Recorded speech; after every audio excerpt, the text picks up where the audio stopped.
Welcome to the second annual special Bedtime Stories Thanksgiving special. Tonight's story is called Settlers, and if it seems vaguely familiar to you, then you're probably on the right track. Let's begin. Having a few free hours for the first time in over 2 weeks, Mr. Harridge decided to spend some time working in the yard of the rental property he owned out on the edge of town. He bundled up in a coat and hat against the chill, threw a rake and some garbage bags in the back of his truck, and, feeling melancholy and hoping that the leaves wouldn't be too wet after last week's rain, set off into the slow, solemn afternoon. The property Mr. Harridge owned was not large, but along with the unoccupied double-wide trailer home in the middle of the lot and a wooden for rent sign staked by the road, there were also 3 massive oak trees that blanketed the yard in leaves every fall.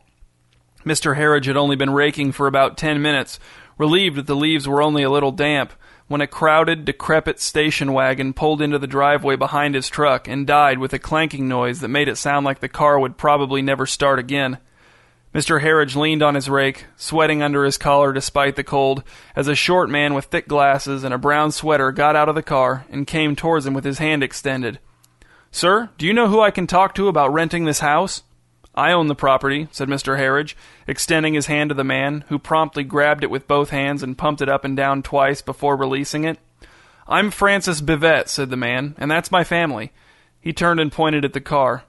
In the front passenger seat, Francis's wife waved weakly, but the kids in the back just sat staring out, hunched and morose. Mr. Harridge couldn't tell how many there were. At least 5. "You're really interested in renting?" asked her Mr. Harridge. "I don't know how you'd all fit in there." Francis looked at the trailer with a tired smile. "It's much bigger than the last place we lived. We'll be fine." "Bigger than your last place? Really? Where are you from, Francis?" Francis shuffled his feet in the leaves. "We lived in a little commune on the East Coast. Grew our own food, made our own clothes, never went outside the fences, that kind of thing." He looked off over the roof of the trailer at nothing. "But we had to leave. Things went sour." Said Mr. Harridge. "What kind of things?" The trailer had been empty for months, and he was eager to have someone in it again, but he didn't want tenants who were going to cause problems in the community. "Oh, we don't cause trouble," said Francis. "We just had some differences with the leadership. We were sick of devoting so much time to making pottery. The commune already had more pottery than it knew what to do with, but the law insisted that we keep producing it.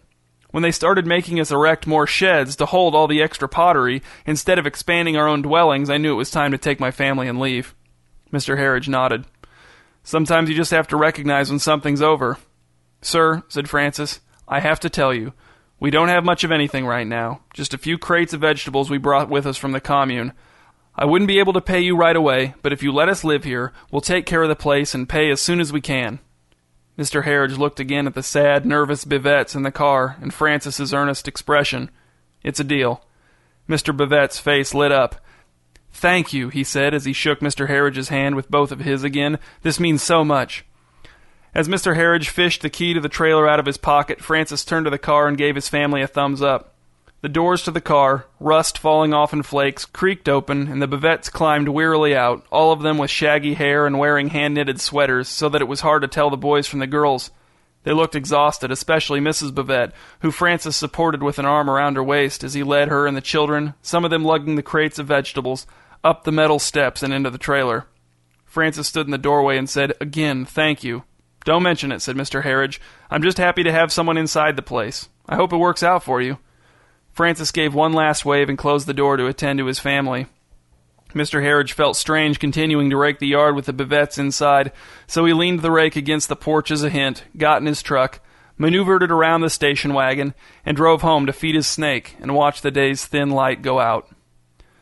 Mr. Harridge went out of town for the next few days to see about purchasing a pair of antique pool tables at an estate sale, but when he got back, he stopped by the trailer to see how the Bivettes were doing. They were not doing well.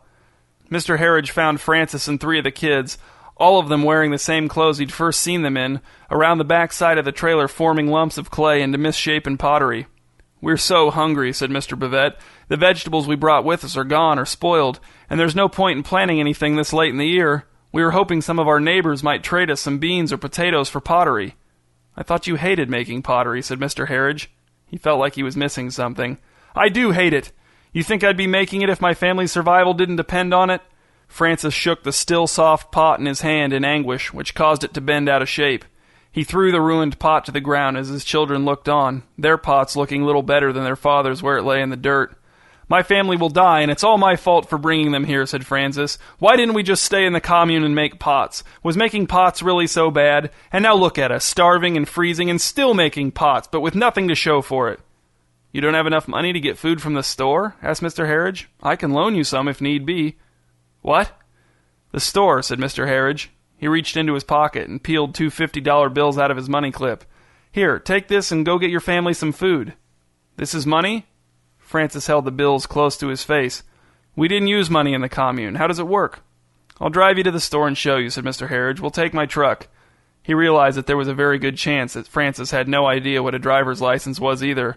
"Smash those pots," said Francis to his children, holding the $50 bills aloft, one in each hand. "Tonight we eat store food."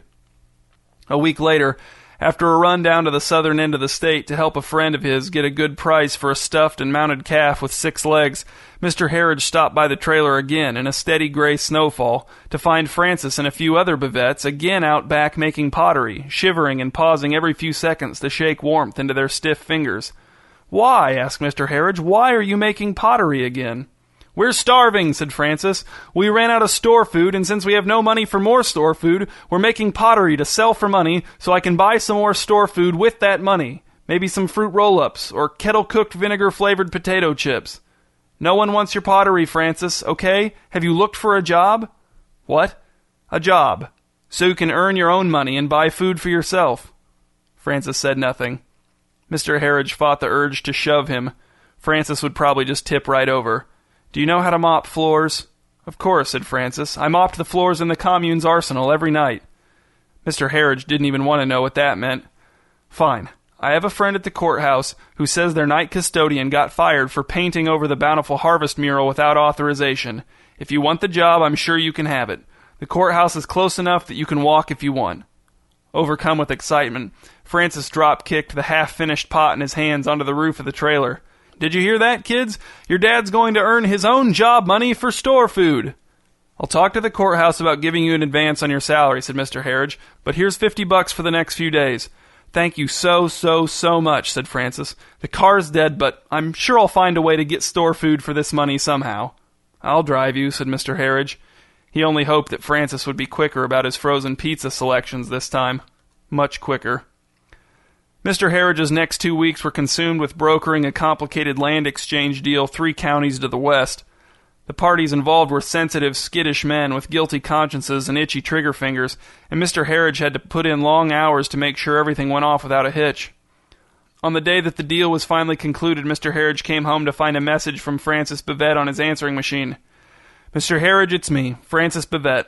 I'm calling you from a phone at the courthouse. My job is going splendidly. They paid me in advance for my first paycheck so I could purchase store food for my family, just like you said, and they love my mopping here.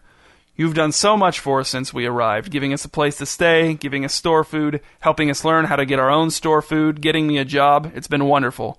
Anyway, the reason I'm calling is to invite you over to our house for a feast tomorrow afternoon. We would all be so thrilled if you'd come to share our store food with us. It's our way of expressing to you how grateful we are for everything. Hope to see you there."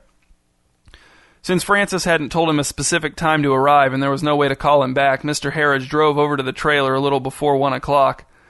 A dry wind blew a skiff of snow around the frozen blades of grass in the yard as Mr. Harridge pulled into the driveway behind the station wagon that didn't appear to have moved since he'd seen the Bivettes pull up in it that first day.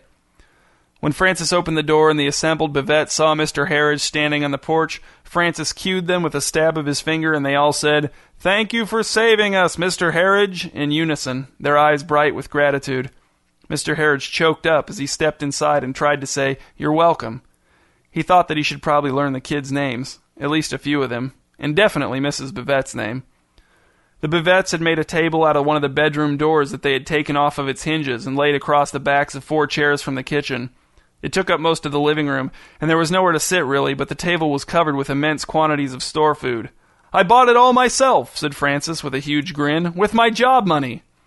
There were tubs of French onion dip, corn chips shaped like scoops, honey buns, individual serving chicken pot pies, miniature boxes of Raisin Bran, 2 gallons of lime sherbet, a pyramid of microwave burritos steaming on a paper plate, and around the table stood the Bivettes, beaming at Mr. Harridge.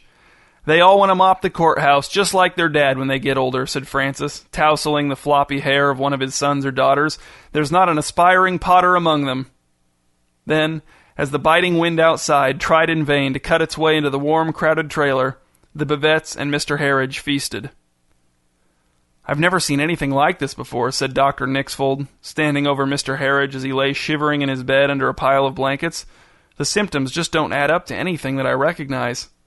Mr. Harridge said nothing, afraid that if he opened his mouth he'd start moaning about the pain in his feet again and be unable to stop. "I can't figure out where you could have contracted something like this," said Dr. Nixfold. "I know you travel a lot, but you rarely even leave the state, right?" Mr. Harridge shook his head from side to side. It felt like there were 2 cups of sludge swishing around in his skull. "There's something foreign about whatever you've got, Mr. Harridge. Something exotic. Your immune system was totally unprepared for it." Mr. Harridge closed his eyes, his breathing a stuttering wheeze, bumping against the ceiling in the corner of the room like a desperate moth. Mr. Harridge wondered how long it would take for the Bivettes to realize that it was their time, that the town was theirs. He wondered if their gratitude would remain when he was gone. Perhaps they'd eat a yogurt cup in his honor. Perhaps they'd lower themselves enough to make one last pot for his ashes.